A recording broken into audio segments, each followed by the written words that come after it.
ডেমরা, ঢাকা।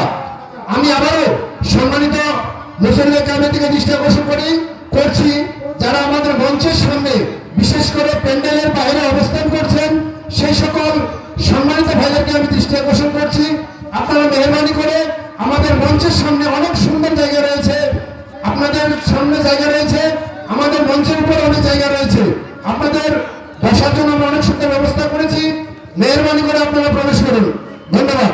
এ পর্যায়ে দ্বিতীয় বক্তা মুফতি মোহাম্মদ মিজানুর রহমান ফারুককে কোরআন এবং হাদিস থেকে তাফসীর পেশ করার জন্য মাহফিল ইন্তেজামিয়া কমিটির পক্ষ থেকে বিনীতভাবে আহ্বান করছি।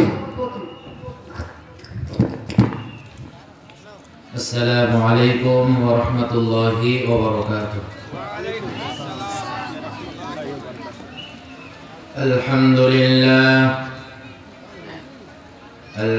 لله الذي جعل الشمس والقمر بحسبان والنجم والشجر يسجدان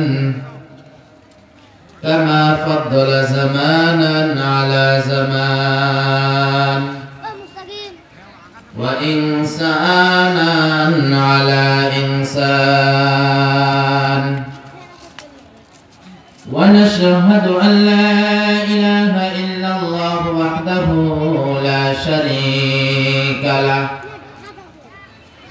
لا ضد له ولا ند له ولا مثل له ولا نذير له ولا شبيه له ولا شبه له ونشهد أن سيدنا وسندنا وحبيبنا وطبيبنا وطبيب قلوب أرواحنا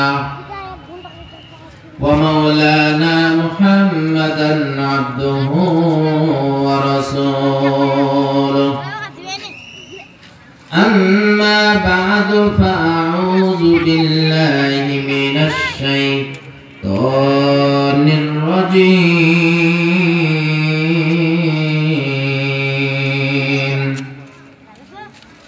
بسم الله الرحمن الرحيم وما خلقت الجن والإنس إلا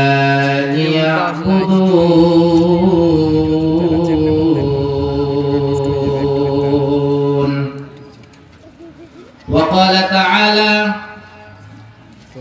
ونزلنا عليك الكتاب بيانا لكل شيء وهدى ورحمة وبشرى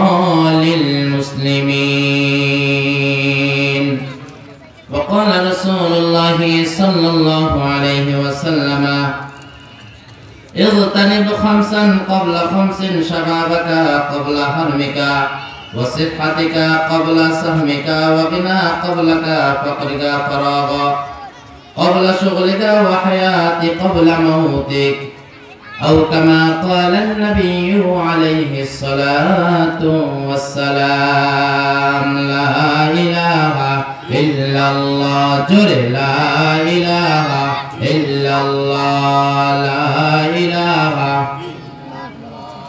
لا إله إلا الله لا إله إلا الله لا إله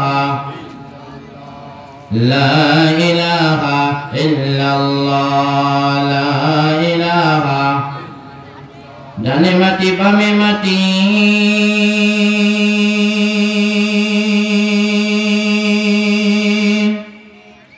আহা নিচে মাটির বিছানা উপরেতে বাঁশের ছাউনি ও বান্দা চিন্তা করে কেন দেখো না লা ইলাহা ইল্লাল্লাহ লা ইলাহা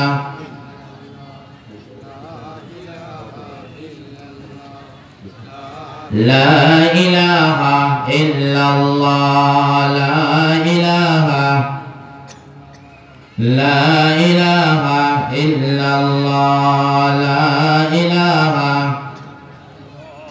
আল্লাহর নামের জিকির করবে যারা, আল্লাহর কাছে প্রিয় তারা, আল্লাহর কাছে প্রিয় যারা, জান্নাত প্রবেশ করবে তারা। বলো লা ইলাহা ইল্লাল্লাহ, জবান খুলে লা ইলাহা ইল্লাল্লাহ লা ইলাহা ইল্লাল্লাহ লা ইলাহা লা ইলাহা ইল্লাল্লাহ লা ইলাহা লা ইলাহা ইল্লাল্লাহ লা ইলাহা। হাতে করো হাতের কাম, পায়ে করো পায়ের কাম, জবানে জিকির শুধু আল্লাহর নাম, জবানে জিকির শুধু আল্লাহর নাম। লা ইলাহা ইল্লাল্লাহ লা ইলাহা, জোরে লা ইলাহা ইল্লাল্লাহ।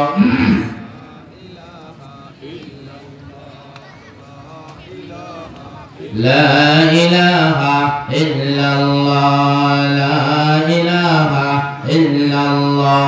হাসবি রব্বি জাল্লাল্লাহ মা ফি কলবি গায়রুল্লাহ। নূর মুহাম্মদ সাল্লাল্লাহু লা ইলাহা ইল্লাল্লাহ লা ইলাহা লা ইলাহা ইল্লাল্লাহ লা ইলাহা ইল্লাল্লাহ মুহাম্মাদুর রাসূলুল্লাহ সাল্লাল্লাহু আলাইহি ওয়াসাল্লাম। দুধ কেন এত সাদা, মরিচ কেন ঝাল, আমগুলো পাকলে বলো কেমনে হয় তা লাল। পশু পাখি কয় না কথা, মানুষ কেনে কয়, বলো বলো ওহে মানব এসব কেমন করে হয়। ভাবি সবই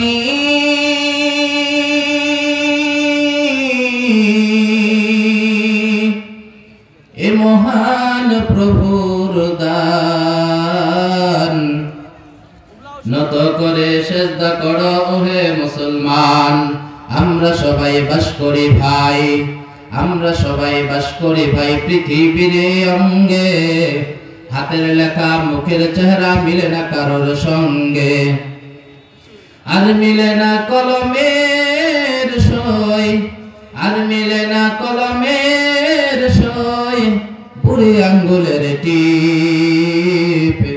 সত্যি করে বলো মহান আল্লাহ একজন আছেন ঠিক, ঠিক কিনা?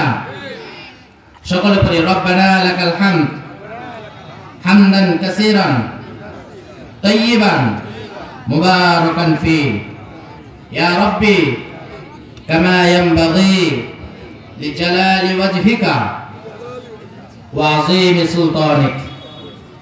প্রশংসা করলাম কার? সব সময় প্রশংসা করব কার? খাওয়ার সময়, ঘুমানোর সময়, ঝগড়া করার সময়, তখন প্রশংসা করা যাবে? তখন আমাদেরকে আউযু বিল্লাহি মিনাশ শাইতানির রাজিম পড়তে হবে, ঠিক কিনা? আল্লাহ তাআলা যেন আমাদের সব সময় সর্বদাই আল্লাহর প্রশংসা করে ঈমানে আমলে বেঁচে থেকে, ঈমানের উপর অটুট থেকে যেন মৃত্যু বরণ করার তৌফিক দান করে, বলি আমিন। এই দুনিয়াটা হলো আমাদের জন্য পরীক্ষার জায়গা, ঠিক কিনা? আপনি চাইলেও আপনার পরীক্ষা হচ্ছে, না চাইলেও পরীক্ষা হচ্ছে। এই ক্ষণিকের জিন্দেগিতে আমরা যেন পরীক্ষায় সফলতা অর্জন করে দো জাহানের কামিয়াবি হাসিল করতে পারি। আল্লাহ তাআলা তৌফিক দান করুন। আল্লাহুম্মা সাল্লি আলাইহি আল্লাহুম্মা বারিক আলাইহি। আলহামদুলিল্লাহ, গোগর পকম্বা দারুত তাকওয়া বালিকা হাফেজিয়া মাদ্রাসার হাফেজা ছাত্রীদের বিদায় উপলক্ষে তৃতীয়তম তাফসীরুল কোরআন মাহফিলের আয়োজন করা হয়েছে। উক্ত মাহফিলের প্রধান বক্তা বিশিষ্ট ইসলামিক স্কলার, লেখক, গবেষক ও মিডিয়া ব্যক্তিত্ব শায়েখ মুফতি মোহাম্মদ আলী চেয়ারম্যান মাদ্রাসাতুল হিদায়াহ ফেনী। অত্র মাহফিলের প্রধান অতিথি হিসাবে আমাদের মাঝে কিছুক্ষণ আগে উপস্থিত ছিলেন জনাব আলহাজ মোহাম্মদ জাহিদুর রহমান জাহিদ, সাবেক মাননীয় জাতীয় সংসদ সদস্য ঠাকুরগাঁও ৩। গেস্ট অফ অনার হিসেবে আছেন জনাব মোহাম্মদ জিয়াউল ইসলাম জিয়া, সাবেক উপজেলা চেয়ারম্যান পীরগঞ্জ ঠাকুরগাঁও। আরো গেস্ট অফ অনার হিসেবে আছেন জনাব মোহাম্মদ আতাউর রহমান, সভাপতি উপজেলা বিএনপি রানীশঙ্কর ঠাকুরগাঁও। অত্র মাহফিলের সম্মানিত সভাপতি জনাব আলহাজ জমির উদ্দিন সাহেব, প্রতিষ্ঠাতা সভাপতি অত্র মাদ্রাসা রানীশঙ্কর ঠাকুরগাঁও। সহসভাপতিত্ব করবেন জনাব শওকত আলী এবং পৃষ্ঠপোষকতায় আছেন নবীউল আলম নবী ভাই। আল্লাহ তাআলা যেন আমাদের সবাইকে এই দিনের খেদমত করার তৌফিক দান করুন, বলি আমিন। আরো জোরে বলতে হবে আমিন। আমরা এমন ভাবে কিছুক্ষণ আগে জিকির করলাম, মনে হয় আল্লাহর নাম নিলে মনে হয় আমার জেল জরিমানা হবে। এরকম দুর্বল ঈমান আছে না নাই? জিকিরটা একটু জোরে করব, আনন্দের সহিত করব, দিলকে উজাড় করে করব, এমন দুঃসাহসও আমাদের নাই। সম্মানিত হাজিরিন, পবিত্র মহাগ্রন্থ কুরআনুল কারীমে 106,666 খানা আয়াত আছে। মাত্র একখানা দুখানা আয়াত তেলাওয়াত করেছি। আল্লাহ চাহে তো এই আয়াতগুলোর উপরে সংক্ষিপ্ত কিছু আলোচনা করে আমি আপনাদের কাছ থেকে বিদায় নেব ইনশাআল্লাহ। আল্লাহ পাক রব্বুল আলামিন কোরআনের ভিতরে জানিয়ে দেয়, ওয়ামা খালাকাতুল জিন্না ওয়াল ইনসা ইল্লা লিয়াবুদুন। বলে আল্লাহু আকবার। আমি মানুষকে একমাত্র আমার ইবাদত করার জন্য, গোলামি করার জন্য, দাসত্ব করার জন্য সৃষ্টি করেছি। বলেন না সুবহানাল্লাহ। প্রিয় ভাইরা আমার, আপনাকে আমাকে খামখা সৃষ্টি করা হয়নি, একমাত্র তার ইবাদত করার জন্য, গোলামি করার জন্য সৃষ্টি করা হয়েছে। আসলে আমরা ভুলে গেছি, কথা বলেন ঠিক কিনা? কিন্তু ভুলে গেলে তো চলবে না। আল্লাহ পাক রব্বুল আলামিন আপনাকে আমাকে যখন রূহের জগতে সৃষ্টি করে সমস্ত রূহগুলোকে একত্রিত করে জিজ্ঞাসা করেছিলেন, নালাস্তু বিরাব্বিকুম, ও বান্দারে আমি কি তোমার রব নই? আমরা তখন সকলে একসাথে বলেছিলাম ক্বালু বালা, হ্যাঁ অবশ্যই অবশ্যই আপনি আমাদের রব। বলেন সুবহানাল্লাহ। আল্লাহকে তখন আমরা রব হিসেবে স্বীকৃতি দিয়ে এসেছি।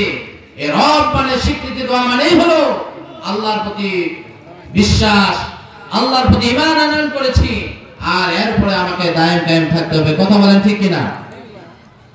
আজকে যে এত সুন্দর মাহফিল আয়োজন হচ্ছে, আমার কিছু ভাইরা যারা এখনো চায়ের দোকানে আপনার বাইরে আড্ডা দিচ্ছে, তারা কি কোরআনের মাহফিলকে সম্মান করলো নাকি বেইজ্জতি করলো? বলেন।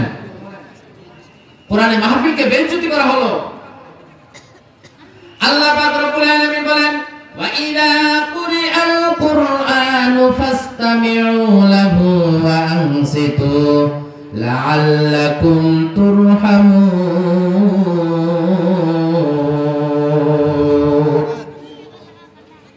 যখন তোমাদের সামনে কোরআন তেলাওয়াত করা হয়, কোরআন থেকে বর্ণনা দেওয়া হয়, কোরআন থেকে ব্যাখ্যা বিশ্লেষণ করা হয়, তখন তোমাদের কানগুলোকে খরগোশের কানের মতো খাড়া করে খুব মনোযোগ দিয়ে শোনো। ফাসতামিউ, মনোযোগ দিয়ে শোনো। ওয়ানসিতু, এবং চুপ থাকো। লাআল্লাকুম তুরহামুন, তাহলে আকাশ থেকে রহমতের বারিধারা বর্ষণ করবেন কে? ভাই জোরে বলি না সুবহানাল্লাহ। এই মানকে এখনো ভয় আছে যে আপনি আল্লাহর নামটা নিলে আপনাকে জেলখানায় যাইতে হবে, আল্লাহর কোরআনে বাণী প্রচার করতে হলে আপনাকে জেলখানায় যাইতে হবে। মুসলমান এখনো কি ভয় আছে? যদি এখনো ভয় থাকে, বুঝতে হবে আপনার মতো দুর্বল ইমানদার খুব কম আছে। কথা বলেন ঠিক কিনা? এমন একটা সময় ছিল যে সময় কোরআনের কথা বুক ফুলিয়ে কথা বলা যেত না। কি আছে না নাই? এখন দিন উজাড় করে মুসলমান কথা বলবে, কোরআনের কথা হবে, আপনারা শুনতে রাজি আছেন ইনশাআল্লাহ? আল্লাহ তাআলা তৌফিক দান করুন, বলি আমিন। এমন একটা সময় ছিল এই জমিনে আল্লাহর নাম নিলে তাকে মৃত্যুদণ্ড দেওয়া হতো। এমন একটা সময় ছিল যেই সময়ে গরু জবাই দিলে তাকে নির্বিচারে গরুর মতো তাকেও জবাই করা হতো, বলেন নাউজুবিল্লাহ। কেমন সময় ছিল কিনা? সিলেটের সেই গৌর গোবিন্দ একজন মুসলমান যখন তার এইভাবে গরু জবাই করলেন, কেন গরু জবাই করা হলো? তার হাতটাকে পর্যন্ত কেটে নেওয়া হলো এবং তাকে হত্যা করার জন্য এইভাবে চলে আসলেন। সেই জায়গাতে আল্লাহ পাক রব্বুল আলামিন সিলেটে খান জাহান আলীকে পাঠিয়ে দিলেন, বলেন সুবহানাল্লাহ। এক এক সময় এক এক জামানায় এক এক ওলি পাঠিয়ে দিয়েছেন, যাদের দ্বারা আজকে আমরা ইসলাম পেয়েছি। কথা বলেন ঠিক কিনা? সাহাবায়ে কেরাম রাদিয়াল্লাহু তাআলা আনহু আজমাইনের সময় হযরতে বেলাল হাবশী রাদিয়াল্লাহু তাআলা আনহুকে ইসলাম গ্রহণ করার কারণে কি পরিমাণ সীমাহীন নির্যাতন করা হয়েছে আমরা সকলে জানি। আজকে যদি আল্লাহর নামটা আমরা জোরে উচ্চারণ করি, সুবহানাল্লাহ আলহামদুলিল্লাহ জোরে বলি, আমার জেল হবে, ফাঁসি হবে, এমন কারো ভয় আছে? মুসলমান এখনো ভয় করা যাবে না। আল্লাহর নামকে উচ্চ স্বরে পড়ব তো ইনশাআল্লাহ। আজকে যে মাহফিল হয়েছে, এই মাহফিলে আমরা সকলে খুশি। যারা খুশি তারাই হবে জান্নাতি, আর যারা খুশি না তারা কোথায় যাবে বলেন? ওটা আপনারা বলেন, আমি বলবো না। কথা বলেন ঠিক কি না? আল্লাহ তাআলা যেন আমাদের সবাইকে জান্নাতি হওয়ার তৌফিক দান করুন, বলি আমিন। আরো জোরে বলতে হবে আমিন। প্রিয় ভাইরা আমার, আল্লাহর নবী সাল্লাল্লাহু আলাইহি ওয়াসাল্লাম গভীর রজনীতে কোরআন তেলাওয়াতে মগ্ন ছিলেন, তাহাজ্জুদ নামাজে। মক্কার কাফিররা বলতো, কেউ তোমরা মুহাম্মাদের কোরআন তেলাওয়াত শুনতে যাবে না। যদি কেউ মুহাম্মাদের কোরআন তেলাওয়াত শ্রবণ করতে যায় তার কঠিন শাস্তি হবে। মক্কার কাফেররা আবু জাহেল, উতবা, শাইবা তারা সকলে মিলে পরামর্শ করলো, যখন তারা রাতের ঘরে ঘুমাইতে গেল, মুহাম্মাদের তেলাওয়াত না শুনলে তাদের ঘুম আসে না। তারা সকলে মনে করলো আজকে তো আইন করা হয়েছে, কেউ মুহাম্মাদের তেলাওয়াত, মুহাম্মদ সাল্লাল্লাহু আলাইহি ওয়াসাল্লামের তেলাওয়াত শুনতে যাবে না। অতএব গভীর রজনীতে গোপনে আমি শুধু নিজেই কোরআন তেলাওয়াত শুনতে যাই। এভাবে আবু জাহেল যায়, উতবা যায়, শাইবা যায়। কোরআন তেলাওয়াত শ্রবণ করার পরে যখন একে একে বাড়ি ফেরার দিকে রওনা হয়ে যায়, এখন বলে এই তুমি কে?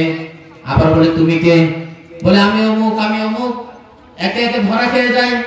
বলে আমরা না দিনের বেলায় মিটিং করে আইন পাস করলাম, কেউ যেন মুহাম্মদ সাল্লাল্লাহু আলাইহি ওয়াসাল্লামের তেলাওয়াত শ্রবণ করতে না আসে। আবার আমরাই নিজেরা আসছি, আগামী কাল থেকে আর কেউ আসবে না, যদি আসে তার কঠিন শাস্তি হবে। পরের দিন আবার আইন করা হলো। পরের দিন আবার যখন তারা ঘুমাইতে যায়, আবার তাদের ঘুম আসে না। বলেন না সুবহানাল্লাহ। এই কোরআনের মুজিজা দিয়েছেন কে? বলে আজকে তো আইন করা হয়েছে নতুন করে, আর কেউ আসবে না। আবার একে একে আবার মুহাম্মদ সাল্লাল্লাহু আলাইহি ওয়াসাল্লামের ঘরের কিনারায় কান লাগায়া খুব মনোযোগ দিয়ে কোরআন তেলাওয়াত শ্রবণ করে। কোরআন এমন একটি মুজিজার জিনিস, এমন একটি মুজিজার জিনিস যে কোরআন তেলাওয়াত যতই শুনি ততই ভালো লাগে। কথা বলেন ঠিক কি না?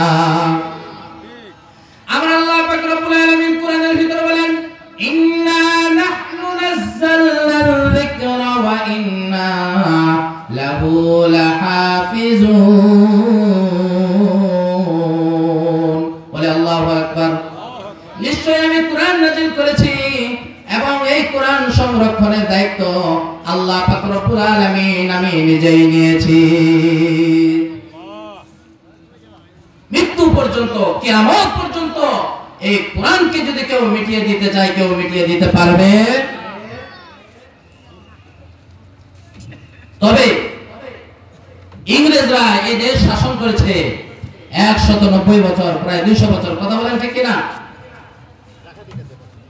এই 200 বছরে তারা কোরআনকে মিটিয়ে দিতে চেয়েছিল।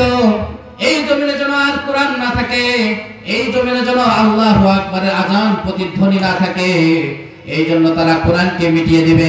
খ্রিস্টানেরা তারা চিন্তা করলো কিভাবে এদেশ থেকে কোরআনকে মিটিয়ে দেওয়া যায়। তারা সর্বপ্রথম চিন্তা করলো যে কোরআন থেকে তারা গাইডেন্স নেয়, হেদায়া নেয়, এই কোরআনকে আগে সর্বপ্রথম নিঃশেষ করে দিতে হবে। বলেন নাউজুবিল্লাহ। তারা সমস্ত বাজারে যত কপি ছিল কোরআনের কপি, কোরআন মাজিদ সমস্ত কোরআনগুলোকে একত্রিত করে এক ঘরের মধ্যে নিয়ে যায় তারা মেজ দিয়ে জ্বালিয়ে দিত। এইভাবে তারা কোরআনকে নিঃশেষ করার জন্য চেষ্টা করতেছে। তারা দুইজন বন্ধু ছিল খ্রিস্টান। এইভাবে এক বন্ধু দায়িত্ব নিল, চাকরি নিল, যত কোরআনের কপি পাওয়া যাবে সমস্ত কোরআনগুলোকে একত্রিত করা হবে আর কোরআনগুলোকে রাতের আধারে তারা জ্বালিয়ে এইভাবে নিঃশেষ করে দিবে। কিন্তু আল্লাহ পাক রব্বুল আলামিন যেহেতু নিজে বলেছে এই কোরআনকে আমি নাযিল করেছি, এই কোরআনের সংরক্ষণের দায়িত্ব আমি আল্লাহ নিজেই নিয়েছি। বলেন না সুবহানাল্লাহ। এইভাবে কোরআন জ্বালিয়ে জ্বালিয়ে শেষ করে দিচ্ছে। তার আরেক বন্ধু বলতেছে, বন্ধু তুমি কি করো? বলে আমি মুসলমানদেরকে ধ্বংস করার জন্য এই কোরআনকে একত্রিত করে এগুলোকে জ্বালিয়ে দিই। বলেন নাউজুবিল্লাহ। বলে তাই নাকি? বলে হ্যাঁ। বন্ধু যদি তাই হয়, যেই দিলের ভিতরে কোরআন আছে, যেই হাফেজাদের ভিতরে সিনার ভিতরে কোরআন আছে, যদি দুনিয়ার সমস্ত কিতাবগুলোকে তোমরা জ্বালিয়ে পুড়িয়ে ছারখার করে দাও, একজন কোরআনে হাফেজ যদি থাকে সে অনুরূপ ভাবে আবার একটা কোরআন লিখবে না। নাই বলেন সুবহানাল্লাহ। দুনিয়ার সমস্ত কোরআনগুলোকে যদি জ্বালিয়ে ছারখার করে দেওয়া হয়, একজন কোরআনে হাফেজ যদি অক্ষুণ্ণ থাকে সে আবার পুনরায় 30 পারা কোরআন লিখে দিবে। বলেন সুবহানাল্লাহ। মুসলমান জোরে বলতে হবে সুবহানাল্লাহ। বলে তাই নাকি? বলে হ্যাঁ। তাহলে এটা কোথায় আছে? বলে চলো আমার সাথে। উনি নিয়ে চলে গেলেন দিল্লির শাহী জামে মসজিদে। ওখানে এখনো মাদ্রাসা আছে। যেই মাদ্রাসার সামনে, যেই দিল্লি শাহী জামে মসজিদের সামনে অসংখ্য অগণিত মুসলমানকে কোরআনে হাফেজকে শহীদ পর্যন্ত করা হয়েছে। বলি নাউজুবিল্লাহ। এদেশ থেকে ইসলামকে মিটিয়ে দেওয়ার জন্য বিজাতিরা যেভাবে উঠে পড়ে লেগেছে, আর আমরা মুসলমান ভাত খাওয়ার পরে মিষ্টি খাওয়া সুন্নাত পালন করি। কথা বলেন ঠিক কিনা? আমার নবীকে গালি দেওয়া হবে, আমার নবীর ইজ্জতের উপর হামলা করা হবে। মুসলমান তুমি ঘরে বসে থাকবে, এই ঈমান নিয়ে তুমি জান্নাতে যাইতে পারবে না। ঠিক কিনা? বলে চলো জামে মসজিদে। একজন ছোট্ট কোরআনে হাফেজকে আনা হলো। সে কোরআনে হাফেজকে বলা হলো, তুমি কি কোরআনের শুরু থেকে শেষ পর্যন্ত পড়তে পারবে? বলবে হ্যাঁ, আমি কোরআনের শুরু থেকে শেষ পর্যন্ত দাঁড়িয়ে দাঁড়িয়ে শোনাইতে পারবো। বলেন সুবহানাল্লাহ। সেই কোরআনে হাফেজকে বলা হলো, ঠিক আছে তাহলে তুমি তেলাওয়াত করো। ইকরা তিলাওয়াতিল কুরআন। তুমি যে কোরআন হিফজ করেছো, মুখস্থ করেছো, এই কোরআন তুমি তেলাওয়াত পড়া শুরু করে দাও।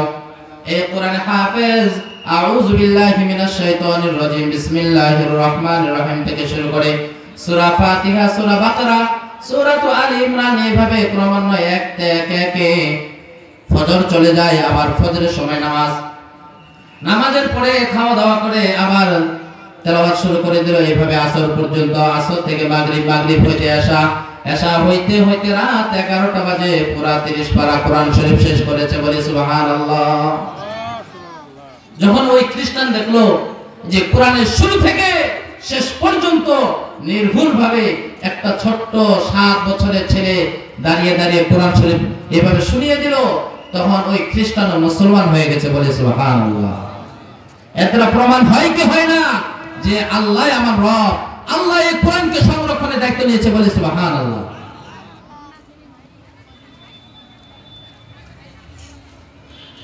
আমরা সবাই বাস করি ভাই, আমরা সবাই বাস করি ভাই পৃথিবীর অঙ্গে। হাতের লেখা মুখের চেহারা মিলে না কারোর সঙ্গে। আর মিলে না কলমের সই, আর মিলে না কলমের সই, বুড়ি আঙ্গুলের টিপ। সত্যি করে বলো মহান আল্লাহ একজন আছেন, ঠিক ঠিক কিনা? সে আল্লাহ আছে না বুড়া হয়ে গেছে? সে আল্লাহ আছে না বুড়া হয়ে গেছে? আছে। অনেকে আছে এখনো তার মন থেকে কথাগুলো নিতে চায় না। এই জন্য কোরআনের প্রথম আয়াত তেলাওয়াত করেছি, ওয়াইদা কুরিয়াল কুরআনু ফাসতামিউ লাহু ওয়া আনসিতু লাআল্লাকুম তুরহামুন।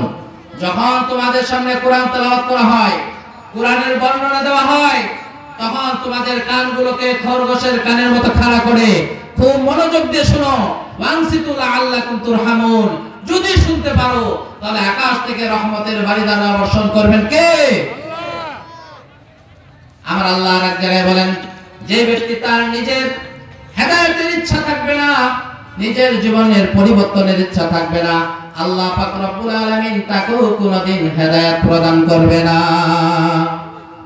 অতএব আজকে যে এখান থেকে তাফসীর মাহফিল থেকে যা কিছু বলা হবে, কানগুলোকে খরগোশের কানের মতো কানগুলোকে খাড়া করে খুব মনোযোগ দিয়ে শুনতে হবে। আজকে এমন কিছু কথা, এমন কিছু গাইডেন্স, এমন কিছু তথ্য দেওয়া হবে যেটা হয়তোবা আপনি জীবনে শুনেন নাই। কথা বলেন ঠিক কিনা? আল্লাহ তাআলা কোন কথাটাকে আপনার আমার হেদায়েতের ওসিলা বানিয়ে দিবে বলা যাবে? যে হযরত ওমর রাদিয়াল্লাহু তাআলা আনহু বিশ্বনবী হযরত মুহাম্মদ রাসূলুল্লাহ সাল্লাল্লাহু আলাইহি ওয়াসাল্লামকে হত্যার জন্য বের হয়েছিলেন, সেই ওমর একটা কোরআনের আয়াতের বাণী শুনে সে মুসলমান হয়ে গেছে। বলে সুবহানাল্লাহ। প্রিয় ভাইরা আমার, গভীর মনোযোগ দিয়ে শুনবেন। খ্রিস্টানেরা যেহেতু নিয়োগ করেছে এই দেশকে খ্রিস্টান বানায়া ছাড়বে, এই দেশকে তাদের রঙে রূপান্তরিত করবে, মুসলমানের অস্তিত্ব থাকতে দেবে না, তাই তারা একটা আন্দোলন শুরু করলো কোরআনকে ধ্বংস করা আর মানুষকে কিভাবে দিন থেকে বিচ্যুত করা যায় সেই চেষ্টা করা। আর এই কোরআনকে, এই ইসলামকে কারা টিকিয়ে রাখবে? যারা কোরআনে হাফেজ উলামায়ে কেরাম জাতির রাহবার, তাদেরকেও ধ্বংস করা। এই জন্য বাংলার জমিন থেকে ভারতের গ্র্যান্ড ট্রেন রোডের মধ্যে প্রতিটা গাছে একজন করে কোরআনে হাফেজ এবং আলেমকে ফাঁসি দেওয়া হয়েছিল। বলি নাউজুবিল্লাহ। এই জমিনে যেন ইসলাম কায়েম না থাকে, প্রতিটা গাছে একজন করে কোরআনে হাফেজ এবং আলেমকে ফাঁসি দেওয়া হয়েছিল। এমন একটা সময় আসলো, এমন একটা সময় আসলো যে সময়ে মানুষ মারা গেলে জানাজা দেবে এমন মানুষ খুঁজে পাওয়া যেত না, এমন মানুষ খুঁজে পাওয়া যেত না। আর আমাদের মাদ্রাসাগুলো গেলে দেখবেন যে মাত্র 6 থেকে 7 বছরের শিশুরা জানাজা কিভাবে দিতে হবে, ঈদের নামাজ কিভাবে পড়াইতে হবে, জুমার নামাজ কিভাবে পড়াইতে হবে সেভাবে পারবে তারা ইনশাআল্লাহ। আপনাদের এলাকা বিভিন্ন নুরানি মাদ্রাসাগুলো চলে যাবেন, নামাজের 2 রাকাত নামাজের 60টি মাসালা, অসংখ্য হাদিস, দোয়া, কালাম, হাদিস, মাসালা, মাসাইল, যা কিছু বলবেন না কেন সে দেখবে যে ঠোঁটস্থ বলতেছে। বলেন না সুবহানাল্লাহ। কিন্তু এমন একটা সময় আসলো যে সময়ের ভিতরে জানাজা পড়াবে, যেটা আপনার শিখতে মাত্র একদিনও লাগবে না একটা মানুষের জন্য। এই সামান্যটুকু জ্ঞান পর্যন্ত মানুষের ছিল না। এই পরিমাণ কোনো মানুষ খুঁজে পাওয়া যেত না যে একজন মানুষ মারা গেলে তাকে জানাজা দেওয়ার জন্য কোনো হুজুর খুঁজে পাওয়া যেত না। এমন করুন যখন অবস্থা হয়ে গেল, ইংরেজরা এই শাসন চালিয়েছিল 190 বছর। 190 বছরে এমন আলেম, কোরআনে হাফেজ, উলামায়ে কেরাম এমন শূন্য হয়ে গেল, জানাজা পড়াবে, নামাজ পড়াবে এমন কোন মানুষ খুঁজে পাওয়া যাইত না। ভারতের দারুল উলুম দেওবন্দ মাদ্রাসার সম্মানিত প্রতিষ্ঠাতা পরিচালক মুহতামিম মাওলানা কাসিম নাদভী রাহমাতুল্লাহ আলাইহি চিন্তা করলেন, তিনি এশিয়া মহাদেশের ভিতরে অন্যতম একজন বড় আলেম ছিলেন। তিনি চিন্তা করলেন, এই ঘুরে ঘুরে জাতি যেখানে আলেম ওলামা শূন্য হয়ে গেল, ট্রেনের বগির ভিতরে হাজার হাজার বগি থাকতে পারে, কিন্তু যদি ট্রেনের ইঞ্জিন না থাকে ওই ট্রেনটা কোনোদিন যাবে নাকি? বগিকে টানার জন্য ইঞ্জিন লাগবে না? নাই। বলে জাতির রাহবার উলামায়ে কেরাম, কোরআনে হাফেজ যদি না থাকে এই জাতিকে দিনের দিশা, দিনের দাওয়াত কে দিবে? তিনি খুব চিন্তিত হয়ে গেলেন, ব্যথিত হয়ে গেলেন। গভীর রজনীতে আল্লাহর কুদরতে পায়ে সেজদা দিয়ে আল্লাহর কাছে মুনাজাত করলেন, ওগো আল্লাহ, এই জাতিকে আমি কিভাবে উদ্ধার করতে পারি? তুমি আমাকে এমন একটা কিছু বলে দাও যেন এই জাতির জন্য একটা হেদায়েতের উসিলা হয়ে যায়। বলি আমিন। আল্লাহ পাক রব্বুল আলামিন তার মাথার ভিতরে ইলহাম ঢালিয়ে দিলেন। তিনি চিন্তা করলেন, এই জাতিকে যদি আমরা আবার নতুন করে উজ্জীবিত করতে পারি, তাহলে ট্রেনের ইঞ্জিন যদি বানাইতে পারি, এই জাতিকে ডাব্বাগুলোকে অবশ্যই বগিগুলোকে টানতে পারবে। এই জন্য সর্বপ্রথম তিনি মাদ্রাসা করার নিয়ত করলেন। সেই মাদ্রাসা হচ্ছে দারুল উলুম দেওবন্দ মাদ্রাসা। বলি না সুবহানাল্লাহ। মাওলানা কাসেম নানতুবি রহমাতুল্লাহ আলাইহি, মাওলানা জুবাইর সাহেব রহমাতুল্লাহ আলাইহি এবং মাওলানা ইলিয়াস সাহেব রহমাতুল্লাহ আলাইহি, এরকম কয়েকজন ব্যক্তি থেকে তিনি 2 টাকা করে সর্বপ্রথম দান, নিজে 2 টাকা দিলেন এবং অন্যদের কাছ থেকে 2 টাকা করে নিয়ে সর্বপ্রথম দারুল উলুম দেওবন্দ মাদ্রাসা প্রতিষ্ঠা করেন। বলি সুবহানাল্লাহ। উনি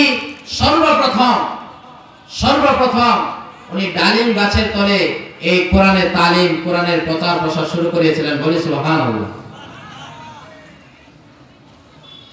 দিন শিখবে কথায় মানুষ, দিন শিখার মতো কোনো মানুষ নাই।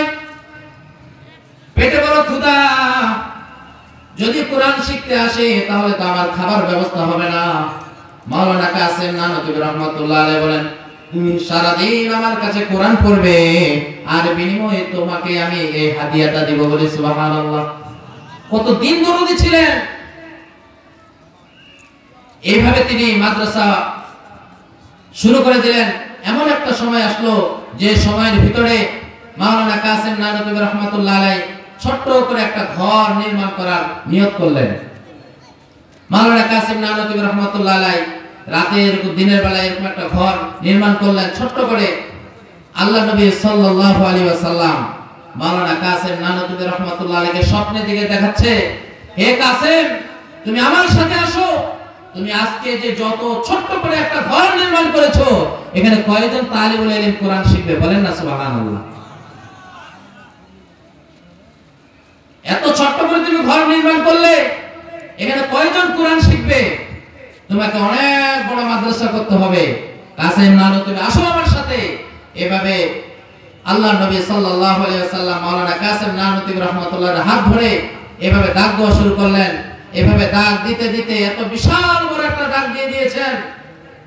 আজ থেকে 50 বছর আগে যে দাগ দেওয়া হয়েছিল, ওই দাগ কানায় কানায় ভরপুর হয়ে গেছে। বলি সুবহানাল্লাহ।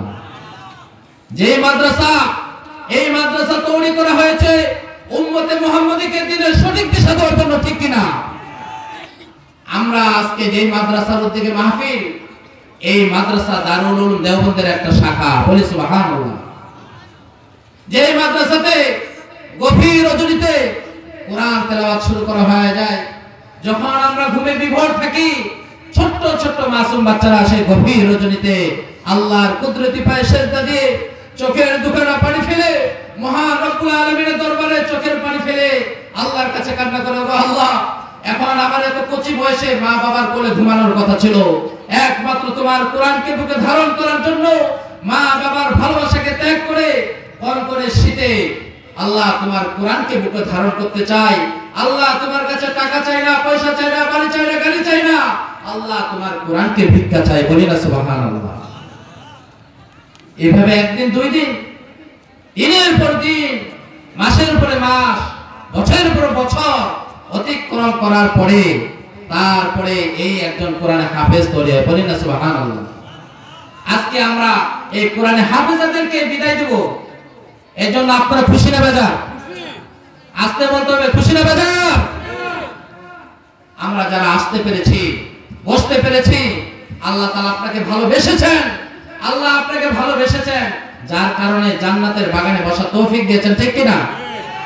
আর যারা এখনো বসতে পারেনি, আল্লাহ আপনাকে ভালোবাসেননি, যার কারণে জান্নাতের বাগানে বসার তৌফিক দেননি। কথা বলেন ঠিক কিনা? মুরগি যখন মুরগির বাচ্চা দেয়, তাও দেয় ডিমগুলোকে, ওর সীমানার বাইরে যে ডিমটা পড়ে যায় ওটা কি বাচ্চা ফুটে? ফুটে না। ওই সীমানার ভিতরে যেটা থাকবে সেটাই ফুটবে। ঠিক তেমনি ভাবে এই কোরআনের মাহফিলে যারা আসবে এবং বসবে, এই কথাগুলোকে মনোযোগ দিয়ে শুনবে, হেদায়েত তার জন্য। কথা বলেন ঠিক কিনা? পক্ষান্তরে আল্লাহ নবী সাল্লাল্লাহু আলাইহি ওয়াসাল্লাম যখন কোরআন তেলাওয়াত করতেন, মনে আছে নি? আবু জাহেল, উতবা, সাইবা যে তখন কোরআন তেলাওয়াত করতে নিষেধ করত, কোরআন তেলাওয়াত শ্রবণ করতে নিষেধ করত, মনে আছে আপনাদের? আল্লাহর নবী সাল্লাল্লাহু আলাইহি ওয়াসাল্লাম যখন কোরআন তেলাওয়াতে মগ্ন থাকতেন, মক্কার কাফেরেরা তখন বলতো, ও আমার ভাইরা, তোমরা কেউ মুহাম্মদ সাল্লাল্লাহু আলাইহি ওয়াসাল্লামের তেলাওয়াত শ্রবণ করবে না, তোমরা তার কাছে যাবে না, কারণ তার তেলাওয়াতের ভিতরে জাদু আছে, যে তেলাওয়াত শ্রবণ করবে সে মুসলমান হয়ে যাবে, অতএব তোমরা কেউ মুসলমানের তেলাওয়াত শ্রবণ করবে না। এইভাবে তারা আদেশ জারি করলো।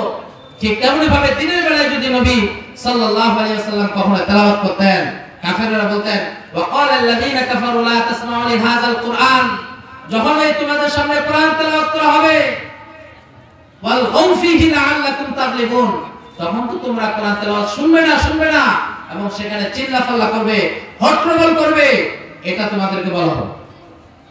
তাহলে যখন কোরআন থেকে বর্ণনা করা হবে, কোরআনের তেলাওয়াত করা হবে, এই সময় যদি হাটে বাজারে যতক্ষণ পর্যন্ত আওয়াজ যাচ্ছে তারা যদি কথা বলে, ফাহিশা কথায় লিপ্ত থাকে, ওজর ব্যতীত কথা বলে, তাদের সওয়াব হবে না গুনাহ হবে? আরো জোরে বলতে হবে, সওয়াব হবে না গুনাহ হবে? গুনাহ হবে। এই জন্য মেরে ভাই, দোস্ত, বুজুর্গ, এখনো যারা মাঠে ঘাটে পথে বাজারে বাসা বাড়িতে যে যেখানে আছি, সবাইকে অনুরোধ জানাচ্ছি আমরা যেন দ্রুত এই জান্নাতের বাগানে মাহফিলে চলে আসি। প্রধান মেহমান, প্রধান বক্তা আমাদের মাঝে উপস্থিত হয়ে গেছেন, অল্প কিছুক্ষণের মধ্যেই তিনি আলোচনা করবেন। এই জন্য আমরা যে যেখানে আছি অতি দ্রুত আমাদের জান্নাতের বাগানে চলে আসি ইনশাআল্লাহ। আজকে যে মাহফিল হচ্ছে, এই জন্য আপনি খুশি না বেজা? খুশি থাকতে হবে মুসলমান। এই জন্য যখন ওয়াইস বক্তা কিছু কথা বলবে, তার সাথে আপনাকেও কথা মিলাইতে হবে। রাজি আছে তো ইনশাআল্লাহ?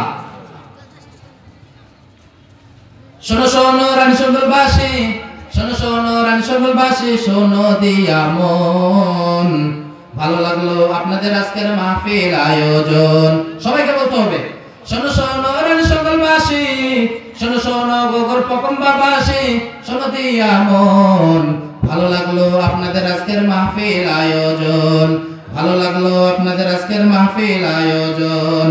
এই মাহফিলের প্রধান অতিথি আলহাজ জাহিদুর রহমান জাহিদ ভাই, আরো আছে গেস্ট অফ অনার জিয়াউল ইসলাম আতাউর রহমান ভাই, আরো আছে সভাপতি জমির উদ্দিন ভাই।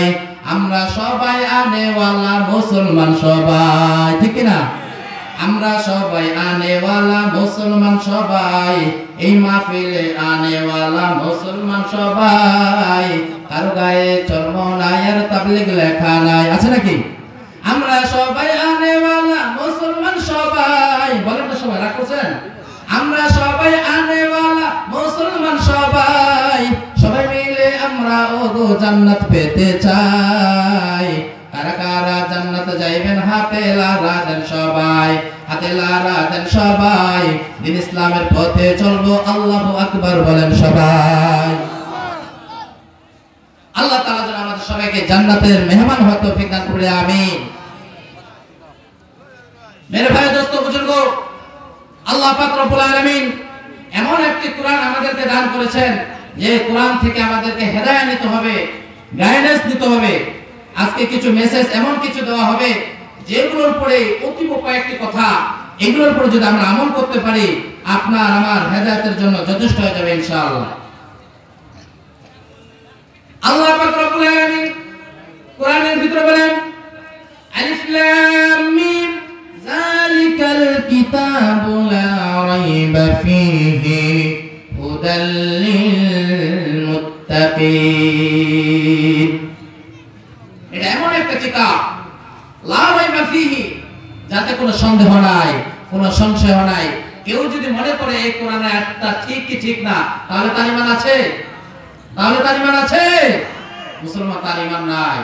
অতএব এই কোরআন থেকে যা কিছু বলা হবে, ইয়াহদি লিল্লাতি হিয়া আকওয়াম, সেটা আপনার আমার হেদায়েতের জন্য যথেষ্ট। কথা বলেন ঠিক কি না? এটা এমন একটা বই, এমন একটা কিতাব, যাতে কোনো সন্দেহ নাই, সংশয় নাই। This is the book, there is no doubt. এমন একটা কিতাব যাতে কোনো প্রকার সন্দেহ নাই, সংশয় নাই। বলি না সুবহানাল্লাহ। লা রাইবা ফীহি, লা শাক্কা ফীহি, যাতে কোনো সন্দেহ তো নাই, এর সন্দেহের কোনো অবকাশ নাই। বলি সুবহানাল্লাহ। সম্মানিত হাজিরিন, আল্লাহ পাক রব্বুল আলামিন কোরআনের ভিতরে সূরা কিয়ামার ভিতরে বলেন 3 নম্বর আয়াত, আয়াহসাবুল ইনসানু আল্লান নাজমা ইযামা বালা কাদিরিনা আলা আন নুসাউইয়া বানানা।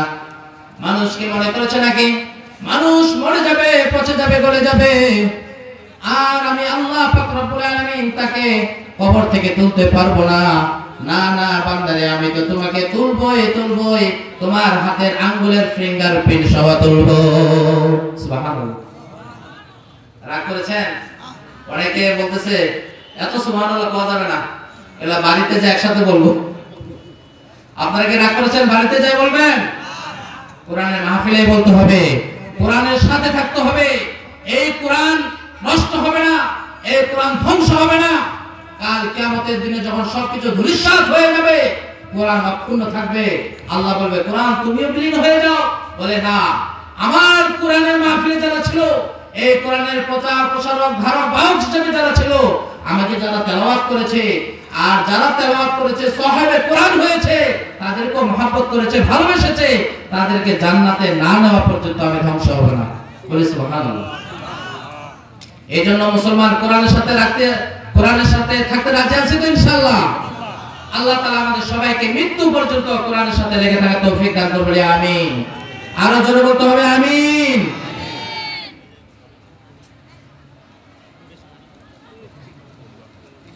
এই কোরআনের সাথে মৃত্যু পর্যন্ত লেগে থাকতে হবে। এই কোরআনের সাথে যেন লেগে থাকতে পারে। যেখানে আমাদের এই মাদ্রাসা আছে, এই মাদ্রাসাতে আমার সন্তানকে দিতে হবে। তুমি আলেম হও, কোন আলেমান, তুমি আলেম হও আর মুতাআল্লিমান, অথবা আলেমের ছাত্র হও, অথবা তুমি তার সেখানে পুরো ছাত্রের খরচ বহন করো, তাদেরকে মহব্বত করো, ভালোবাসো, এর বাইরে 5ম নম্বরে যেও না, তাহলে তুমি কোরআনের সাথে হইতে পারবে না। এই জন্য যদি সম্ভব হয় আমাদের সন্তানগুলোকে কোরআন এই মাদ্রাসাতে দিব। কারণ এই মাদ্রাসাতে পড়ার সময় আমি আসি, আমি দেখেছি আলহামদুলিল্লাহ এখানকার পড়ালেখার মান আলহামদুলিল্লাহ যথেষ্ট সুন্দর। এবং আপনারা জানেন যে অল্প কয়েকদিনের ভিতরে এত কিছু প্রচার প্রসার লাভ করেছে। শুকরিয়া, এটা যে কোরআন এই মাদ্রাসা যে পড়ালেখা হচ্ছে, এখান থেকে দিন দিন উন্নতি হচ্ছে, এখান থেকে যে কোরআনে হাফেজা বের হচ্ছে, এটাই তার বাস্তব প্রমাণ। কথা বলেন ঠিক কিনা? কারণ হচ্ছে আপনি যদি ফজরের নামাজ পড়েন, তাহলে আর এরপরে যদি জোহরের নামাজ পড়েন, বুঝতে হবে যে আপনার ফজরের নামাজটা কবুল হয়েছে। যদি আসর পড়েন, তাহলে বুঝতে হবে জোহরের নামাজটা কবুল হয়েছে। আপনি সকালে একটা ব্রেকফাস্ট নাস্তা করেছেন, এরপরে যদি ক্ষুধা আসে দুপুরের খাবার খাইতে পারেন, বুঝতে হবে যে সকালের খাবারটা হজম হয়েছে।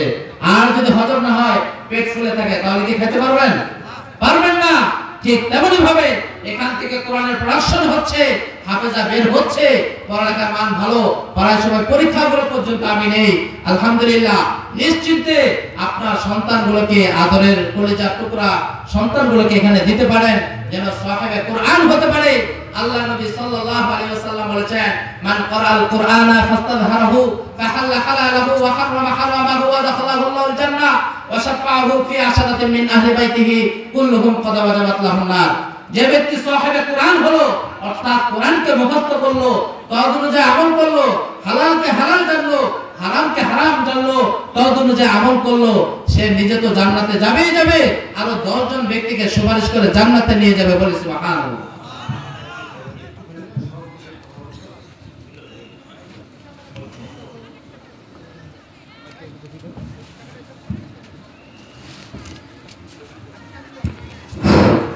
সম্মানিত উপস্থিতি, পর্দার আড়ালের মা বোনেরা, আপনারা যারা আজকে তাফসীর কোরআন মাহফিলে এসেছেন, আপনারা শেষ না করে কেউ যাবেন না ইনশাআল্লাহ। আমাদের মাঝে প্রধান বক্তা চলে এসেছেন। এই পর্যায়ে আজকের এই তাফসীর কোরআন মাহফিলের সম্মানিত সভাপতি সাহেব ও অত্র মাদ্রাসার প্রতিষ্ঠাতা আলহাজ মোহাম্মদ জমিরউদ্দিন চাচা অসুস্থ, উনি অল্প সময় 2 মিনিট কথা বলবেন। উনি মাদ্রাসার জন্য প্রতিষ্ঠাতায় দাতা, উনি অল্প সময় কথা বলবেন। ওকে কথা বলার জন্য বিনীতভাবে আহ্বান করছি।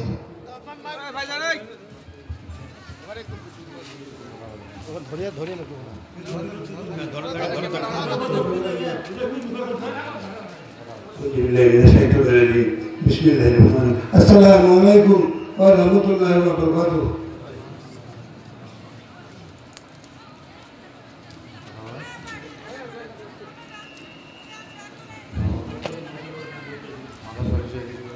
আমাদের বাড়ির এই মসজিদের আশেপাশে 2-4 গ্রামে 20-25 জন হাফেজ রয়েছে, কিন্তু একটা হাফেজা নেই। আমি চিন্তা ভাবনা করলাম কয়েকজন সাথে নিয়ে আমি মসজিদে বসে একটা পরামর্শ করলাম, তো কী করে এখানে একটা মহিলা মাদ্রাসা নির্মাণ করা যায়। আমাদের হাজি সাহেব নজরুল ইসলাম সাহেব ছিলেন, আমার সাথে ছিলেন, এর সাথে পরামর্শ করলাম। পরামর্শ সাপেক্ষে আমি 5 শতক জমি রেজিস্ট্রি করে দিলাম যে এখানে মাদ্রাসাটা নির্মিত জায়গাটা, এখানে মাদ্রাসা করা হোক। এই 5 শতক মাটির উপর মাদ্রাসা নির্মিত হয়েছে।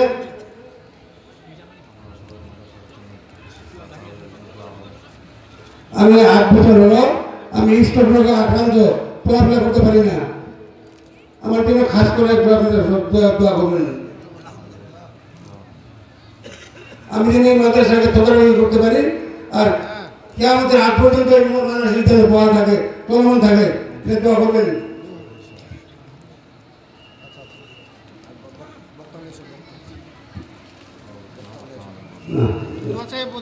শেষ করে দিন আপনি বলবেন।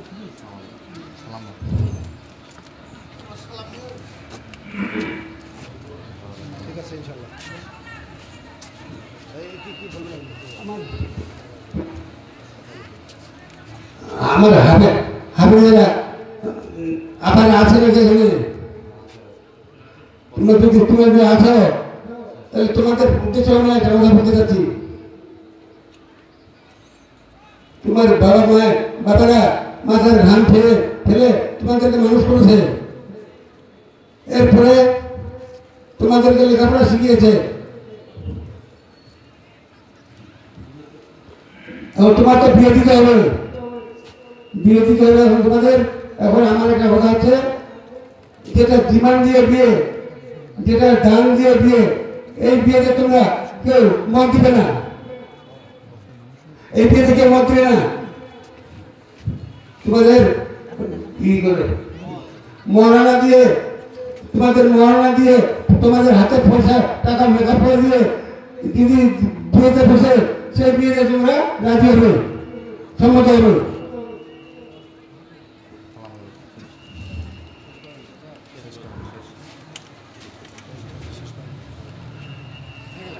আর স্যার আমি সরকার তো উন্নতি কামনা করছি, সকলে সহযোগিতা করেন যেন আরো উন্নতি হয়।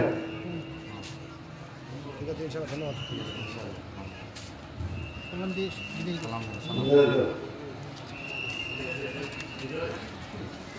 এই 5 শতক মাটির উপর মসজিদটি নির্মিত হয়েছে।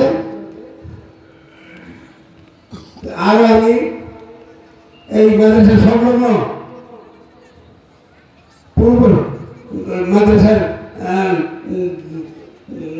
দেওয়াল বরাবর পূর্ব সাইডে 3 শতক মাটি আর আমি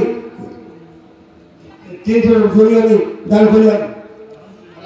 আলহামদুলিল্লাহ। আগে যেটা দিছে তারপরে 800 টাকা দিয়ে 800 টাকা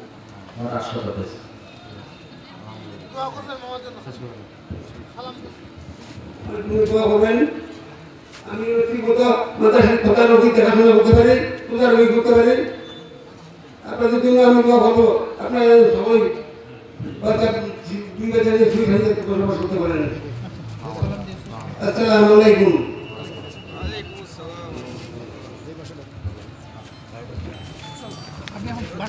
মাশাআল্লাহ, আজকের এই তাফসীরের কোরআন মাহফিলের সম্মানিত সভাপতি ও প্রতিষ্ঠানের প্রতিষ্ঠাতা জনাব আলহাজ জৌলুর চাচা অনেক অসুস্থ, আপনারা দেখলেন, তার জন্য আপনারা দোয়া করবেন।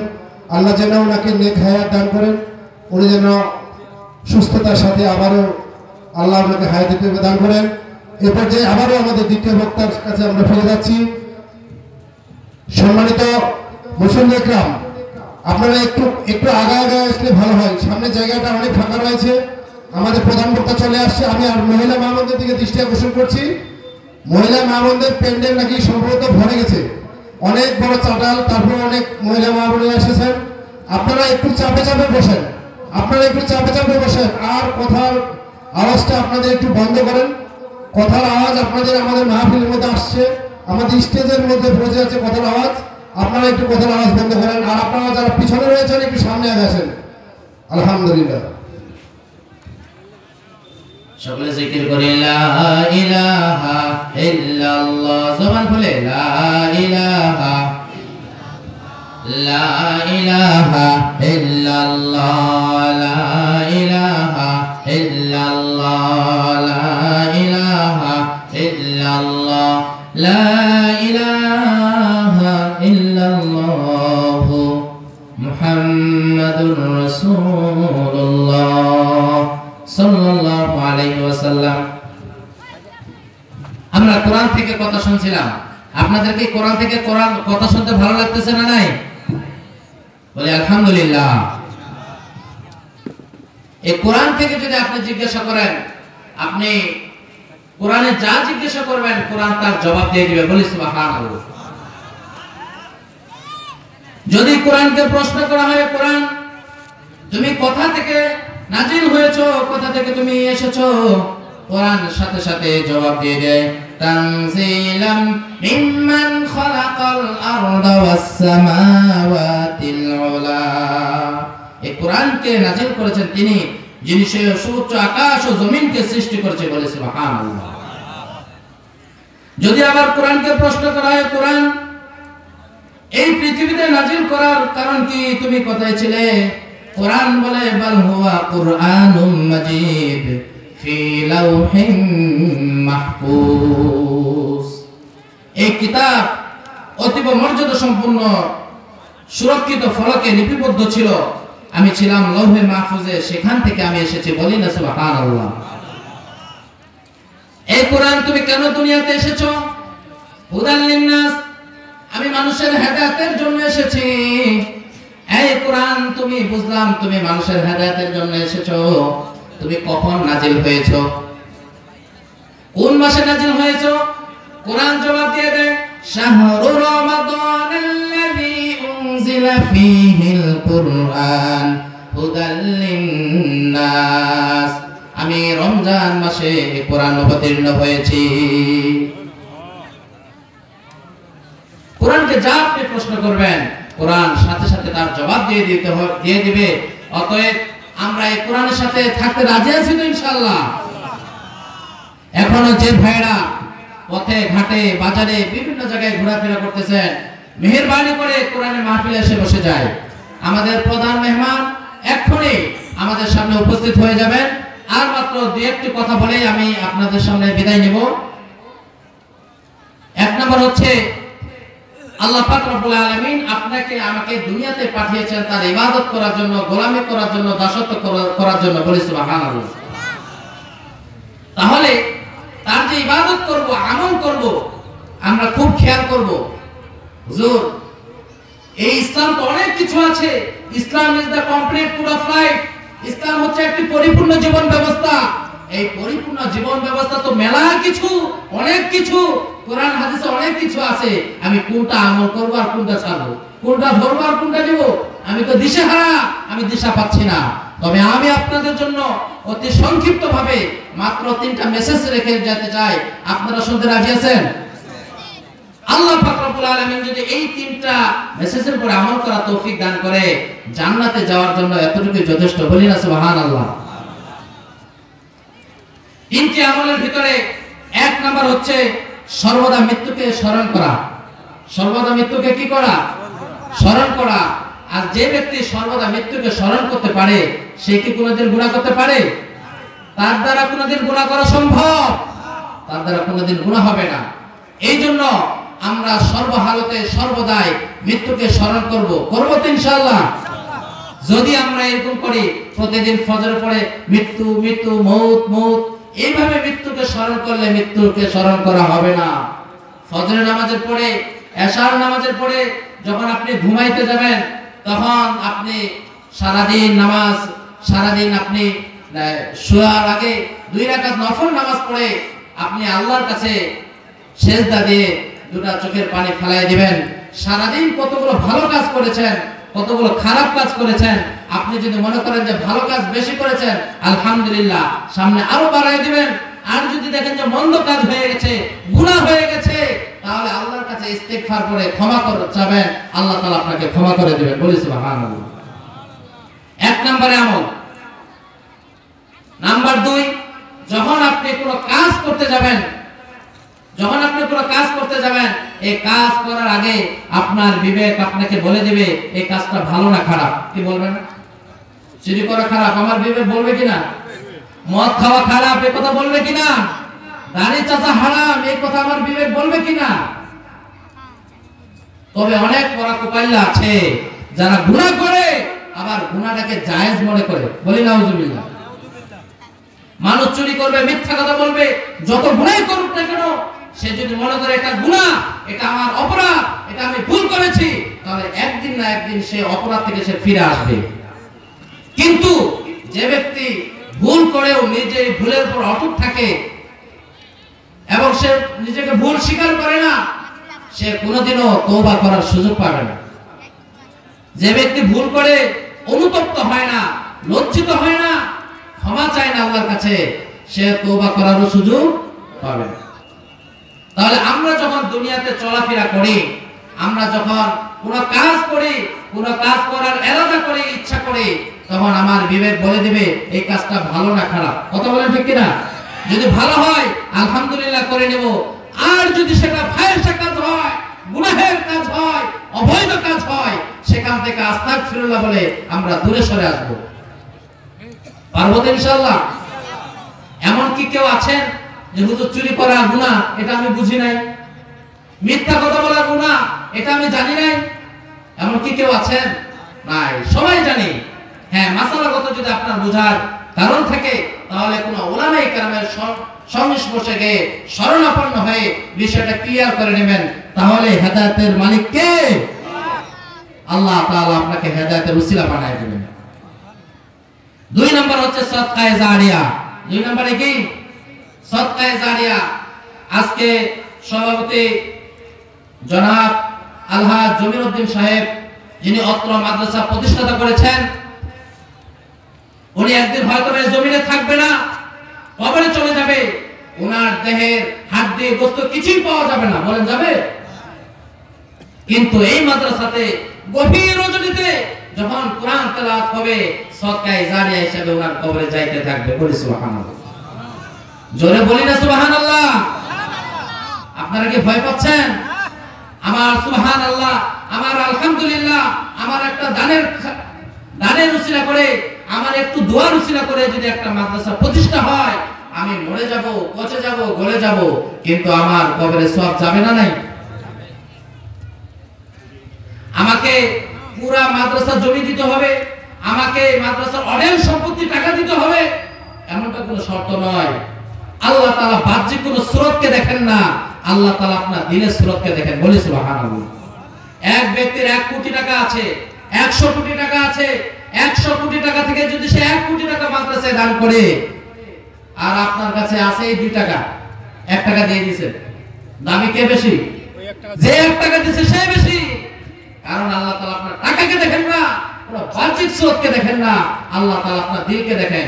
অতএব মাওলানা কাসেম নানভী রাহমাতুল্লাহ আলাইহি যেভাবে সদকায়ে জারিয়া হিসেবে একটা সওয়াব পাইতে আছেন, আমরাও যদি এই মাদ্রাসার সাথে সম্পৃক্ত হই, টাকা দিয়ে, অর্থ দিয়ে, বুদ্ধি দিয়ে, পরামর্শ দিয়ে, সহযোগিতা করে, কিছুই করতে পারি না, গভীর রজনীতে আল্লাহর দরবারে সিজদা পায়ে আমি দোয়া করব যেন আল্লাহ তাআলা এই মাদ্রাসাকে দিন দিন তারাক্কি অর্জন করার তৌফিক দান করবেন। বলি আমিন।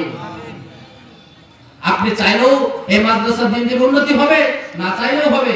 করলে আপনি নিজে ভাগ্যবান, না করলে নিজে আপনি ভাগ্য থেকে সরে গেলেন। কথা বলেন ঠিক কিনা? কারণ কোরআনের সাথে যে লাগবে সে দামি হয়ে যাবে, আর কোরআন থেকে যে দূরে যাবে সে ধ্বংস হয়ে যাবে। কথা বলেন ঠিক কিনা? দেখেন এমন একটা কাঠ, গ্রাম দেশে তো আজকে আমরা বাথরুম বানাইতাম, কাঁচা বাথরুম, মনে আছে? ছোটবেলায় দুইটা কাঠ দিয়ে এর ভিতরে বাথরুম করে কি করে না? ওটাও কিন্তু কাঠ, ওই কাঠের উপরে বাথরুম করে, কাঠ দিয়ে দরজা বানায়, কাঠ বানায়, কত কিছু বানায়। আবার এমন একটা কাঠ আছে, ওই কাঠটা দেখে যদি রেহেল বানানো হয়, ওই কাঠে যদি কখনো পা লাগে যায়, ওই কাঠটাকে সালাম করতে হয়। বলেন সুবহানাল্লাহ। কেন ভাইরা আমার? এক কাঠের উপরে আমি বাথরুম করতে পারি, আর এক কাঠে যদি আমার শুধু পাটা লাগে, ওই কাঠটাকে আমাকে সালাম করতে হয় কেন? বলে কোরআন এই কাঠটা এমন কোন কাঠ নয়, এই কাঠটা সরাসরি কোরআনের সাথে সংস্পর্শ হয়েছে, যার কারণে এই রেহালটা দামি হয়ে গেছে। কত প্লাস্টিক কমোড আছে, বাথরুম আছে না নাই? আবার প্লাস্টিকের রেহালও আছে, যে রেহালটা পায়ে লাগলে সাথে সাথে আমাকে কি করতে হয়? সালাম করতে হয়। এমনও কাপড় আছে, আমরা টিস্যু ব্যবহার করি, মানুষ যখন টেইলার্সের বাড়তি কাপড়গুলো অনেকে টিস্যু হিসেবে ব্যবহার করে কি করে না? আবার এমনও কাপড় আছে যেটা কোরআনের সাথে লেগেছে, এই কাপড়টা এত দামি হয়ে যায়, যদি রেহাল থেকে একটু মাটিতে পড়ে যায়, ওই কাপড়টাকে সালাম করতে হয়। বলি না সুবহানাল্লাহ। প্রিয় ভাইরা আমার, এই কোরআনটাকে, এই কোরআনের সাথে যারা এই সংস্পর্শে চলে গেছে, এই কোরআনের কাছে যারা লেগে থাকবে, কোরআনকে মহব্বত করবে, ভালোবাসবে, তারা সকলেই দামি হয়ে যাবে। আর কোরআন থেকে যত দূরে যাবে তত আপনি অদামি হয়ে যাবেন, বেদামি হয়ে যাবেন। এমনকি যদি আপনি কোরআন থেকে, নামাজ থেকে দূরে চলে যান, আল্লাহ বলে ওয়ালাকাদ যারানা লি জাহান্নামা কাসীরাম মিনাল জিন্নি ওয়াল ইনস লাহুম কুলুবুন লা ইয়াফকাহুনা বিহা ওয়া লাহুম আ'ইনুন লা ইবসিরুনা বিহা ওয়া লাহুম আযানুন লা ইয়াসমাউনা বিহা। যারা শুনেও শুনে না, দেখেও দেখে না, বুঝেও বুঝে না, তারা মানুষ নয়, তারা চতুষ্পদ জানোয়ার। বলে বালহুম আদল, তারা চতুষ্পদ জানোয়ারের চাইতেও নিকৃষ্ট। বলি নাউযুবিল্লাহ। একটা গরুর হিসাব হবে না, কিন্তু মরার পরে যদি আপনি নাজাত প্রাপ্ত না হন, তাহলে আপনার খবর আছে। কি কথা বলেন ঠিক কিনা? এই জন্য ভাই আমরা কোরআনের সাথে লেগে থাকবো, এই মাদ্রাসার জন্য দোয়া করব। এই মাদ্রাসাতে 8 শতক জমির উপরে বর্তমানে প্রথমে 5 শতক ছিল, পরে আরো 3 শতক এই সভাপতি সাহেব আরো দান করেছেন। এখন 8 শতক হওয়ার পুরো জায়গা হচ্ছে না, বলে আলহামদুলিল্লাহ। মাদ্রাসা কবুল হচ্ছে, মাদ্রাসা দিন দিন এগিয়ে যাচ্ছে। এই জন্য আপনি খুশি না বেজার? জোরে বলতে হবে, মুসলমান খুশি না বেজার? আল্লাহ তাআলা যেন আরো তারাক্কি অর্জন করার তৌফিক দান করেন, বলি আমিন।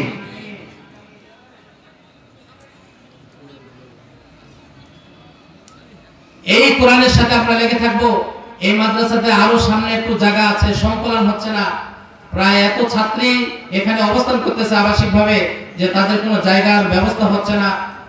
এই জন্য আরো জায়গা তাদের প্রয়োজন। এই জন্য আমাদের এখানে জায়গা আমাদের ক্রয় করা হবে। আল্লাহ তাআলা যেন আমাদের জায়গাকে অতি দ্রুত আমাদের মুয়াফিক করে দেন। আল্লাহ তাআলা যেন জায়গা আমাদেরকে ব্যবস্থা করে দেন, বলি আমিন। তবে 3 নম্বর যে কথা বলছিলাম, 2 নম্বর হলো সদকায়ে জারিয়া।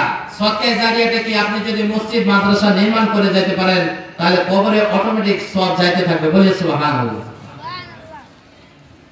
তো আল্লাহ পাক রব্বুল আলামিন যেন আমার এই 2 টাকা 4 টাকা দানের খাতিরে যেন আমার কবরকে জান্নাতের মেহমান বানায় দেয়, বলি আমিন। 3 নম্বর হচ্ছে আপন মারা ইসালে সওয়াব। আপন মা বাবা দুনিয়া থেকে বিদায় নিয়ে চলে গেছেন, তাদের জন্য ইসালে সওয়াব করা, দোয়া করা। যারা আমাদের মা বাবা চলে গেছেন, জায়গা জমি অর্থ সম্পদ রেখে গেছেন, এটা যদি দিনের খাতিরে আমরা ব্যয় করি, যেখানে কোরআন তেলাওয়াত সর্বদা হইতে থাকবে, অটোমেটিক আপনার মা বাবার কবরে সওয়াব যাইতে থাকবে। বলি না সুবহানাল্লাহ। আর আপনি যদি আপনার মা বাবার জন্য দান করে যান, তাদের নিয়তে দান করে যান, তাহলে আপনার সন্তানও আপনার জন্য দান করবে। আপনি যদি আপনার পিতামাতার জন্য দান করতে ব্যর্থ হন, তাহলে আপনার সন্তানও আপনার জন্য দান করবে না, ঠিক কি না? কারণ বাবা মা কি করে সন্তান সেটা দেখে এবং শিখে। আপনি তো কোনোদিন আপনার সন্তানকে নিয়ে আপনার মা বাবার কবরে গিয়ে কবর জিয়ারত করেননি, তাহলে আপনার সন্তান শিখবে কোথা থেকে? আপনি তো আপনার সন্তানের হক আদায় করেননি, তাহলে আপনার সন্তান কিভাবে দিন শিখবে?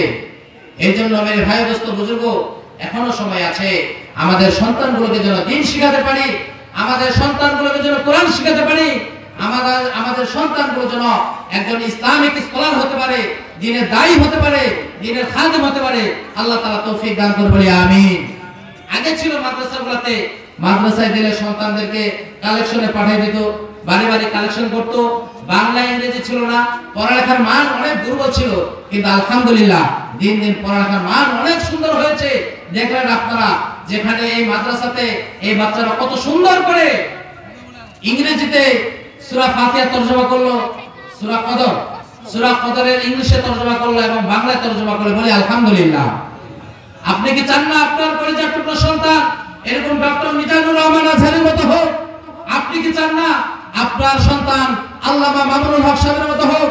আপনি কি চান না আপনার সন্তান শায়েখ মুফতি মোহাম্মদ আলী সাহেবের মতো হোক? বলি আল্লাহুম্মা আমিন। আল্লাহ তাআলা যেন আমাদের প্রত্যেকের সন্তানগুলোকে কবুল করেন, বলি আমিন।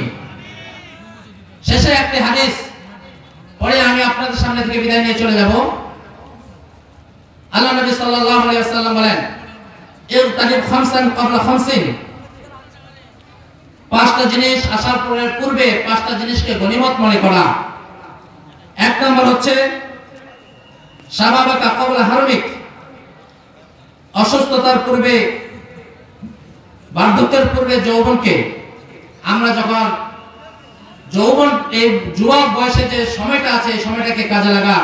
আমাদের যাদের বার্ধক্য এসে গেছে, বার্ধক্যে আসার পূর্বে, বুড়া হওয়ার আগেই যেন এই যুবক সমাজকে, এই যৌবন কালকে আমি যেন কাজে লাগাতে পারি। কারণ যৌবন কালের ইবাদত আল্লাহর কাছে সবচেয়ে বেশি প্রিয়। দুই নম্বর হচ্ছে অসুস্থতার পূর্বে সুস্থতাকে। আমরা যখন অসুস্থ হয়ে যাই তখন বুঝি আসলে সুস্থতা কত বড় নিয়ামত। কথা বলেন ঠিক কিনা? যে অসুস্থ হয় না সে কি বুঝবে? সে বুঝবে না। তিন নম্বর হচ্ছে দারিদ্রতা আসার পূর্বে ধন সম্পদকে, আমার যখন অনেক ধন সম্পত্তি থাকবে তার পূর্বে আমার এই সম্পদ থাকা অবস্থায়, এই সময় অবস্থায় আমাকে যেন আমি এই ধন সম্পদ থাকা অবস্থায় যেন এটাকে দিন, মাদ্রাসা, মসজিদে কাজে লাগায়, যেন পরকালের জন্য আমি কিছু জড়িয়া করে নিতে পারি। আল্লাহ তাআলা তৌফিক দান করুন, বলি আমিন। চার নম্বর হচ্ছে ব্যস্ততার পূর্বে অবসরতাকে। এখন অনেকে আছে, আমরা অবসর আছি, ফ্রি আছি, এমন একটা সময় আসবে যে আপনি খুব ব্যস্ত হয়ে যাবেন, সেই সময় দিনের কাজ করতে চাবেন কিন্তু কোনো সুযোগ হবে না। কি কথা বলেন ঠিক কিনা? এবং ঠিক তেমনি ভাবে পঞ্চম নম্বর হলো মৃত্যুর পূর্বে আপনার হায়াতকে। এখন আমরা বেঁচে আছি, এমন একটা সময় আমাদের নিঃশ্বাস শেষ হয়ে যাবে, সে সময় চাবো, চেষ্টা করব, কিন্তু কিছু করার সুযোগ থাকবে না।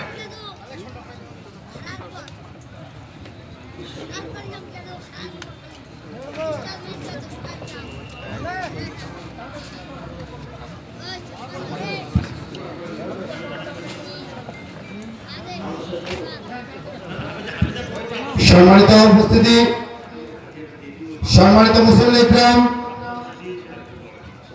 আপনারা যারা এখনো পিছনে রয়েছেন, দাঁড়িয়ে রয়েছেন, আপনারা একটু মেহেরবানি করে সামনে আসুন। আপনারা সকলে জানেন দারুত তাকওয়া বালিকা হাফেজিয়া মাদ্রাসার পক্ষ হতে দুইজন হাফেজাকে বিদায় দেওয়া হবে। এই বিদায় পর্ব আমাদের আজকে দ্বিতীয় বক্তা সময় এটা হয়ে যাবে ইনশাআল্লাহ। হাদিয়া প্রদান ও বাবাদের টুপি প্রদান। আমি হাফেজাদের নাম ঘোষণা করছি, হাফেজাদেরকে এখানে আনা হয়নি, তাদের বাবাগুলোকে বাবার নাম ঘোষণা করা হবে। প্রথমে হাফেজা মোহাম্মদ মুস্তাকিমা জান্নাত, পিতা মোহাম্মদ মুসলিম উদ্দিন, গ্রাম বেলদহি। আপনি যদি এখানে থেকে থাকেন আমাদের মঞ্চে আসেন। মুসলিম উদ্দিন, বেলদহি। মুন্নির বাবা মুসলিম উদ্দিন আছেন? জি, আপনি মঞ্চে আসেন, ধন্যবাদ। এরপরে হাফেজা মোহাম্মদ সাদিয়া জান্নাত মুন, পিতা মোহাম্মদ সোহেল রানা, গ্রাম রানীশঙ্কের। আমি সোহেল রানা ভাইকে মঞ্চে আসার জন্য বিনীতভাবে আহ্বান করছি। জি জি, মঞ্চে আসেন। আমি আহ্বান করছি যারা আপনারা আজকে তাফসীর কোরআনের মাহফিলে এসেছেন, আপনার ভিতরে প্রবেশ করুন। আমাদের দ্বিতীয় বক্তা আজকে হাফেজাদের বাবার মাথায় টুপি পরায় দিচ্ছেন। আল্লাহ তাআলা যেন ওনাদেরকে দুনিয়া এবং আখিরাত দুটি মঙ্গল দান করেন। তারা এরপরে আরেকজন সোহেল রানা ভাইকে আমি মঞ্চে আসার জন্য বিনীতভাবে আহ্বান করছি।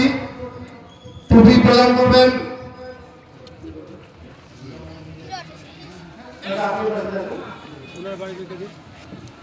সোহেল রানা ভাই, রানী সেন্টেল জি, দুইজন হাফেজা দারুল তাকওয়া মহিলা মাদ্রাসার পক্ষ থেকে হাফেজা পাগড়ি টুপি দিচ্ছেন।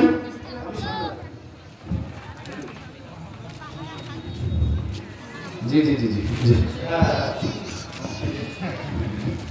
টুপি প্রদান দিচ্ছেন আমাদের মাওলানা মোজাম্মেল চাচা, আমাদের অত্র এলাকার একজন ইসলামিক চিন্তাবিদ। মাওলানা মোজাম্মেল চাচাকে অসংখ্যভাবে ধন্যবাদ জানাচ্ছি আজকে দারুল তাকওয়া মাদ্রাসার পক্ষ থেকে। এই পর্যায়ে আমি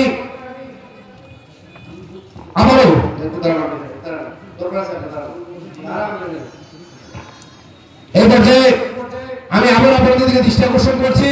আমাদের প্রধান আলোচ্য প্রধান বক্তা শাহেখ মাহমুদ আলী আমাদের সামনে চলে এসেছেন, আর অল্প সময়ের মধ্যে আমাদের স্টেজে উঠে পড়বেন। আমি এ পর্যায়ে আজকের এই দারুল তাকওয়া মহিলা হাফেজা মাদ্রাসার পক্ষ থেকে, বিশেষ করে মাহফিল ইন্তেজামিয়া কমিটির পক্ষ থেকে মোজাম্মেল চাচাকে সংক্ষিপ্ত আকারে কিছু আলোচনা করার জন্য বিনীতভাবে আহ্বান করছি।